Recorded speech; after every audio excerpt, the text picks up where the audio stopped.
ထွားရဲ့ကြက်ချန်နေရလေကြက်ကလေးတကောင်ပျောက်နေတယ်အဲ့မေတွေးမိလား ဟဲ့မတွေ့ပြီဘူးသားရဲ့ မောင်လေးနေရောက်တွေးမိလား ဟာကျုပ်ဘလို့ဒီမှာလဲအမားတက်တယ်လိုက်ကြည့်နေမှာမဟုတ်တာ အမလေးဟာငါကြက်လေးပျောက်တာတော့သေချာနေပါပြီအမလေး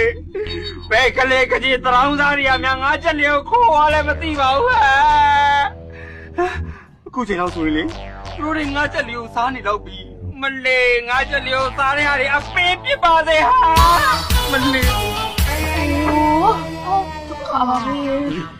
အားလာလိုက်တာအကိုကြီး ဒီဟာကို ဆက်စားလို့မှဖြစ်ပါမလားကွာ စားစားမှာကျွန်တော်သားချင်ကကျွန်တော်ကြက်ပါ ဟုတ်ပါလေကိုကြီး အပင်းနဲ့ ဟဲ့ဟင်းလိုက်ရစရာအဲ့ဒါခဏထားစမ်းကွာဟိုဦးမိုးရှိကတူတွားငါးစမ်းငါဒီမှာရိုက်စရာရှိ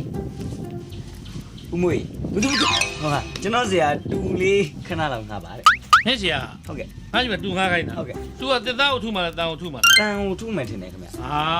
တန်ထုလို့တော့ဘယ်ဖြစ်မလဲကွာငါတူပွန့်ပဲ့ကုန်မှာဘောကွာမင်းဘယ်ဖြစ်မလဲနှမျိုးစရာကြီး အဲ့ဆိုရင်